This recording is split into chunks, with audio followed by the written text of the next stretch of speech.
Hey love bugs, this is your girl JB and I'm here with another video. Today I want to talk about trauma and how trauma affects the brain. I actually went to a neuropsychologist and had a test done on my brain so that I could have a better understanding how the trauma that I experienced in my life affected my brain.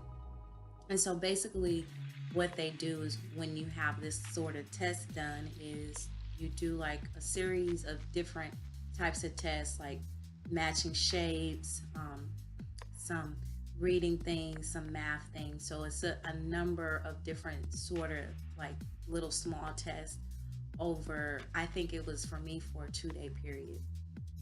So after I had the test done and I got the test results back, which took like a couple weeks or so for me to get the test results. When I sat down to get the test results read, the neuropsychologist said to me that he had been doing these tests for years. He had performed these tests over um, for over thousands of different people from all age groups, from young teenagers to older. And what he said to me was his words exactly is that he never seen a test like mine with the type of trauma that I had in my brain. Meaning that the way the trauma affected my brain, he was amazed that I was even able to talk and the way I was able to communicate. He was amazed that I was able to be articulate because he said normally with the test that he run, when he sees someone with the type of trauma that my brain had, they struggle with like speech, they have speech issues with speech. In other words, you would be able to physically tell or know that they had some type of issues or something going on.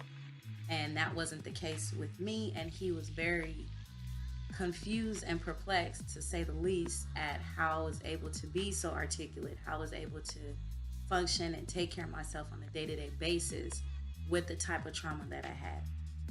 I personally believe, I'm a very spiritual person, that it was my faith and my belief in God that really sustained me and kept me and helped me to be able to overcome a lot of the challenges that I faced. But for me, just being able to have it on paper, because for years I always knew that something wasn't quite right with my mind and how it was and the way I perceived the world, but I just didn't have any proof. And because I am able to take care of myself and talk, and I'm very articulate, most of the time people didn't believe that there was anything wrong with me, or they felt as though I just wanted sympathy, or I was making things up, or if I heard everything, words that you could imagine, or they made fun of me, or they talked about me.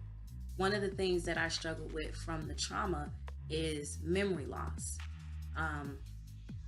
The trauma that I endured was from being physically abused. And I remember there was times that I was abused so badly that I would black out. And there's a whole like part of my childhood that I just cannot remember. And it's weird because sometimes I'll smell things, because smell is associated with memory. And it's like I know that smell is associated with a memory, but I just can't pull the memory up. So for me, on a day-to-day basis, I struggle with remembering like short things. Like sometimes I can remember other things really well, like with my long-term memory. Sometimes I can remember certain events and how they took place, and other times I really struggle. It's like the way the doctor explained it to me. Imagine that you're trying to retrieve information out of a file, and imagine you have different files, and you have a file for let's say for banking, you have a file for auto insurance, you have a file for paying mortgage or whatever. You just have different a filing system with different files, and when you go to retrieve the information from the file, it's empty. There's nothing there. or you're not able to retrieve it. That's how my memory kind of works with the trauma. So with the type of trauma that my brain endured is similar to someone that you would think would be like in a car accident and have like a head injury. You know how sometimes when people have like head injuries and things like that, they suffer from memory loss, or they kind of have sometimes a disassociation with things. Like sometimes I do that, like what was I just doing, or where was I going, or what did I do? So I really struggle a lot with memory. It has gotten a lot better over the years because I've been in treatment for a while, and I have a better understanding of what it is and what trauma is now. And I also just recently started to do EMDR, which is something that helps the brain. It's a form of therapy that helps the brain by using, like, it's kind of like sound. It's kind of complicated to explain it. I can make another video going into that a little bit more. But the whole purpose is to try to repair the damage that I endured in my brain, psychological, in my psyche, from the child abuse, the trauma from the child abuse when I was a child. So from my experience with trauma, is one of the most unrecognizable and undiagnosed things as far as psychological trauma. If someone endures a traumatic event from like a car accident or something like that, it's, from my experience, it is more it seems like people are more supportive and supported in those areas. But if you have kind of like psychological trauma, sometimes it's hard for people to really understand and support, because it's not something that they can physically associate, if that makes sense. So I have some notes here. I actually teach an art class once a week at a behavioral health clinic.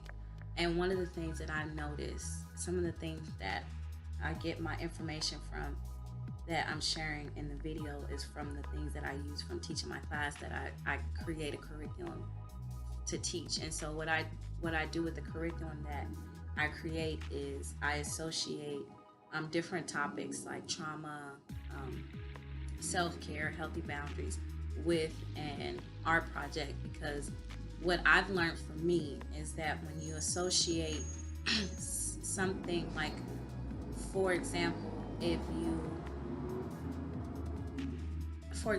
you associate art with a topic, it helps the memory, it helps to keep that memory more solidified in the brain and the mind.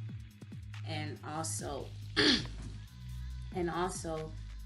just same thing like with music. You know, if you hear a song, you can remember the song. Your brain has a way of solidifying when things are like done in rhythmics. And also if you do some type of art projects with colors and shapes, your brain has a way to actually to keep it in there longer. It's the best way I could to put it. So for trauma, it says, if you're going through a traumatic experience, you may struggle with upset emotions, fragmented memories, or a sense of constant danger. Or you may feel numb, disassociated, and unable to trust people.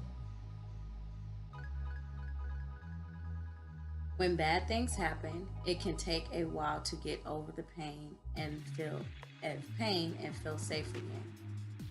Emotional trauma can create psychological and physical symptoms in otherwise healthy people. This can impact a person's relationships at work, school, or personal relationships. So basically, trauma can affect a whole gamut of the way a person, I want to say, responds in their everyday life.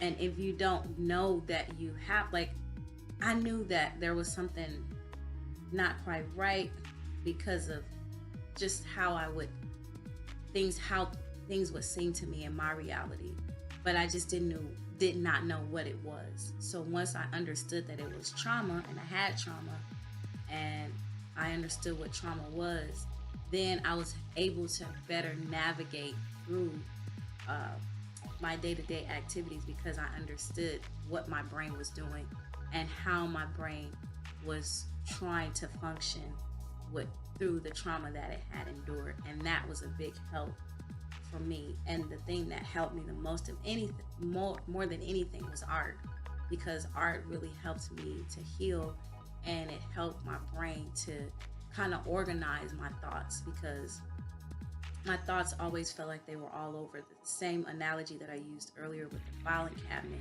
Imagine if that file, you had all these different files and they were organized, and then all of a sudden it got knocked over and everything was all scattered all over the floor, and you're trying to pull out, different things from those files that's all scattered. That's the way my thoughts were. It was, I couldn't have a clear thought when I would speak. It felt as though I was talking gibberish, because everything was so kind of entwined and tangled together, and I just couldn't make sense of it all.